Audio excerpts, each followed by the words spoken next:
What's going on YouTube? Wild Lion Games here, and I am posing the question, is KC Powell Lacrosse 18 still worth playing in 2025? In 2016, Cross Studios partnered with Big Ant Studios to make the first KC Powell Lacrosse game, KC Powell 16.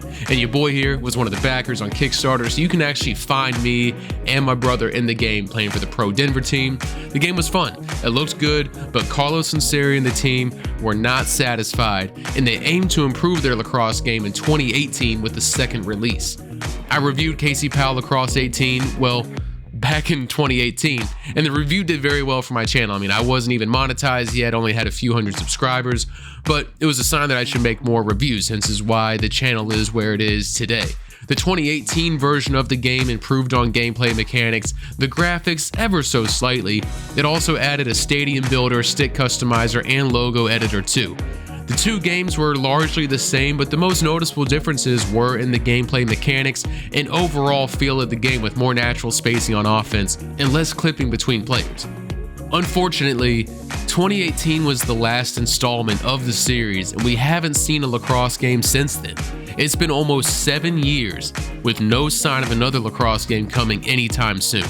The partnership with Cross Studios and Big Ant Studios has ended. Carlos and Sari and the Cross Studios teams are working hard to make their own lacrosse game once again, but with a team of less than 5 people, small budgets, big expectations, making a good simulation sports title takes a lot of time. It's really tough.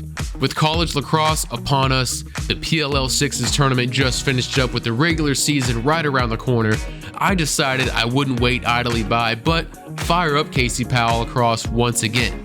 I don't have my Xbox One anymore that I made my review on, but I had found that to be a good opportunity to start over fresh on the computer with a new save and everything. So I guess this is my revamped review of a game I loved so dearly 7 years ago, and honestly trying to see if it still holds up today. Let the discussion begin. First up is graphics, and while it's not the best by today's standards, I actually believe this game is aged very well. Maybe not like a fine wine, but it didn't go bad. The grass on the turf has a realistic texture, the lighting in night games has this nice haze to it, and most importantly, the player models are still sharp. Sure, the shirts and the shorts don't move and swish around the players as they run, but the textures on the uniforms still look great, and the player skins actually have incredible detail from cheek redness to arm hair, eye color, all visible on the field while you're playing. When you zoom in close on the replays, you'll appreciate all this attention to detail, like items on the cleats or the stitching in the elbow pads, and the net moves realistically when you score. And speaking of detail, the player creator is still one of the best in sports video games. You can spend as little or as much time as you want creating your player, trying to make him look exactly like you, or just creating a complete abomination on defense to scare away those offensive middies. If you love player creation in sports titles, you'll love everything this game has to offer, from dozens of skin texture combinations, endless hair color combinations, and hairstyles to choose from. I actually prefer the player creator in KC Powell 16, as you had a few more nuanced options to choose from, like torso length, and then the leg size was separated from quads and calves, plus the hair options had more customization to them. Very minor, but it was still taken away from us in 2018. Continuing with customization, you can even create your own lacrosse stick in both games, including the mesh patterns and colors on the shaft and head too. Customizing your lacrosse stick on the global scale was a new feature added in Lacrosse 18, as it was not around in 16. In 16, they could only be customized for the individual player. Another new creating feature from 16 to 18 was the Stadium Builder, a robust but janky editing program that gives you freedom to create your ultimate lax arena. My issue with the Stadium Builder is, while it's enticing to let your mind run wild, the interface was not user-friendly and honestly more rather difficult to use, oftentimes testing your patience with the most mundane operations, like trying to place a slab of concrete. There's no snap to build feature, nor is there an auto rotate by 45 or 90 degrees. All objects have to be placed and rotated manually, which makes creating a full level stadium with 0 breaks in it a borderline impossible task. I mean, you need the patience of a saint to build a beautiful stadium in this game. The user interface is less than desirable, as you'll be entering and exiting the same submenus over and over again to resize and move objects around the field, as you can't do both within the same submenu. So if you resize and reshape your seats, you can't rotate and move them anymore, which means that once was an okay object placement is now obstructing that no build area, and you have to lose your changes, exit out to the previous menu, move your seats to a different area, then go back into that submenu, make your changes again, and you see where I'm going. It's just a lot of back and forth. It's a very powerful tool that's exhausting to use, to sum it up.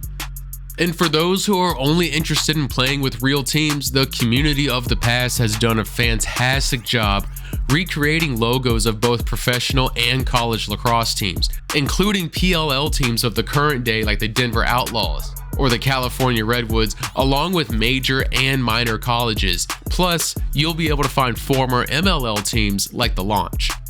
Rosters, however, will be out of date from the current day, but if you can live with rosters that are probably a few years old and most likely have some redundancies in between them, you'll enjoy being able to play with realistic logos and uniforms. You can essentially recreate the PLL and college lacrosse in KC Powell 18, all done through the community creation. And this can be done with creating your own leagues. Yes, you can customize and create your own leagues.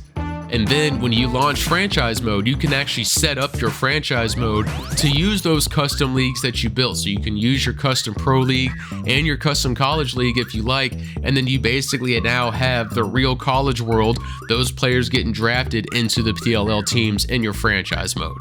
Since the online features and community tab are no longer active in KC Powell 16, 18 is the only version of the game where you can get the real life logos onto the console or PC. And speaking of career modes and franchise, how do they hold up today? Not great.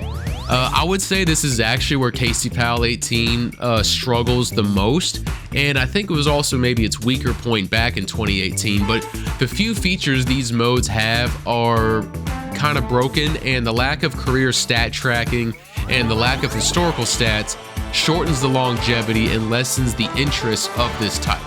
And actually, if you're interested in playing career mode only, I might even recommend getting KC Powell 2016 as it's cheaper and more functional. I'll explain why. Career mode functions identical in both KC Powell Lacrosse 16 and 18 with a couple minor differences. First is when it comes to improving your player skills. In Lacrosse 16, when you complete a game, you receive skill points that can then be applied to your player, and whichever stat column you prefer assigning those points to. If you sim a game, those points will be automatically applied to different stat categories, but after each game, you can assign points to wherever attribute you want to boost. You can also use your XP to buy single game boosts that improve your attributes for a particular skill, and then you can earn more XP by completing in-game and season goals. Lacrosse 18, you can also buy single game boosts, and you can also earn XP by completing goals, but the main difference here is upgrading your player's individual attributes is so incredibly difficult that you can't rack up enough of them to get your overall rating above the 50s by the time you finish college. And because they use the same value as your single game boost, you just can't earn enough credits to upgrade your attributes and be a good player, which turns into a problem when you turn pro because no one's going to sign you in the offseason, meaning your career is you get drafted and you're a one and done. Lacrosse 18 career mode is broken when it comes to that aspect, and leveling up your player is just borderline impossible. In fact, it is impossible to level them up high enough to have an extended career in the game. So if that's something that's important to you, maybe Lacrosse 16 is the game you need. Now, the pro for Lacrosse 2018 is stat tracking. You can actually view your player's career overall stats, and while it can't be broken down by season or by college versus pro years, it's at least trackable.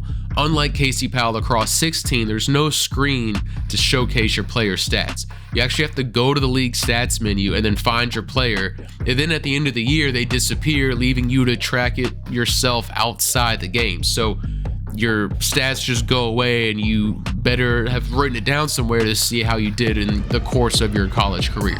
It's a bit of a give and take, but I think I'd rather take the ability to level up my player at a reasonable rate in 2016 over barely working career stats in 2018. The other pro for Lacrosse 16 is turning your player into a coach. You can retire your player at any moment and become a coach of a team and continue your legacy that way. Again, it's a really cool feature that would be cooler if historical stats were kept so you could see your wins as a player and a coach, but unfortunately it's just not there. Franchise mode is very streamlined. It's pretty basic. You control the team, you can choose whether it's college or pro, and you play through a season. In the beginning of each season, you sign on with a sponsor and receive an immediate sponsor bonus, plus a goal-oriented bonus you receive later if you accomplish your goals. You have a brand endorsement deal that you sign on with, and the more expensive the brand, the better ratings your teams get for the season when it comes to player recovery, player retention, and making trades with other teams.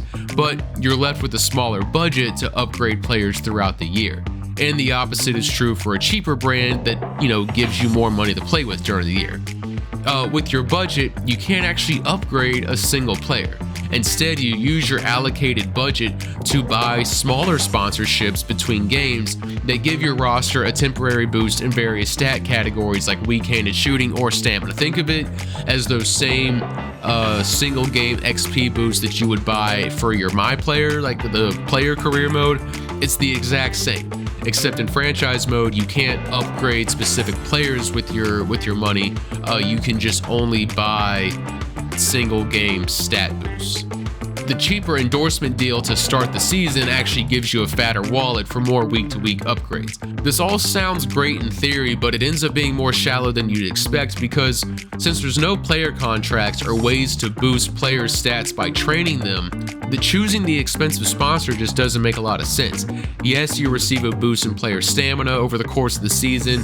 Trading for other players might be a little bit easier, but you can't even trade until the offseason anyways, and the stamina and form retention for players doesn't create enough of an impact to justify the cost. So automatically the strategy is just to choose the cheaper sponsor so you have more money in your budget to play with and get those week-to-week boosts.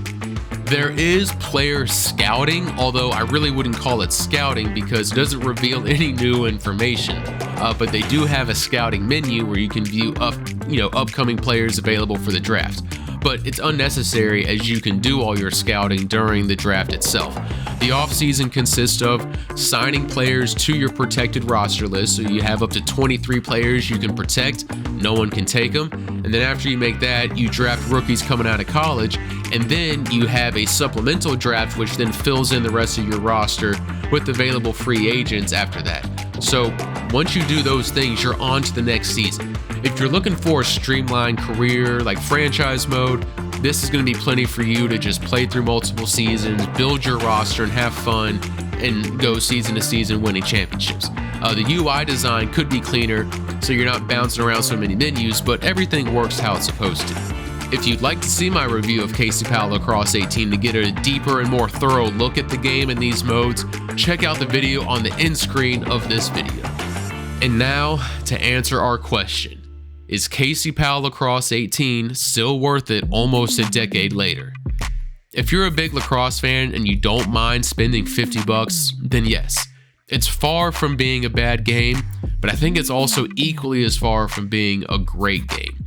It just is simply a good game and it doesn't have a lot of flair, but that's okay. It's fun to play and it doesn't cheat you out of situations. If having really solid gameplay and real-life teams are the most important to you, then I would go with KC Powell Lacrosse 18. If you just want to play career mode and you don't mind having fake teams and fake logos, I would maybe recommend KC Powell Lacrosse 16 as it's $30 cheaper. Ultimately, it's up to you. As a lacrosse fan myself, I had a blast jumping back in these titles, and I'm going to continue to play them. For me, it's worth the money, but I also love lacrosse. I don't think these titles have enough meat on them to capture the casual sports gamer, but if you're interested in the sport, I think it's definitely worth picking up. And who knows, maybe with enough push, we'll get this franchise back sooner rather than never.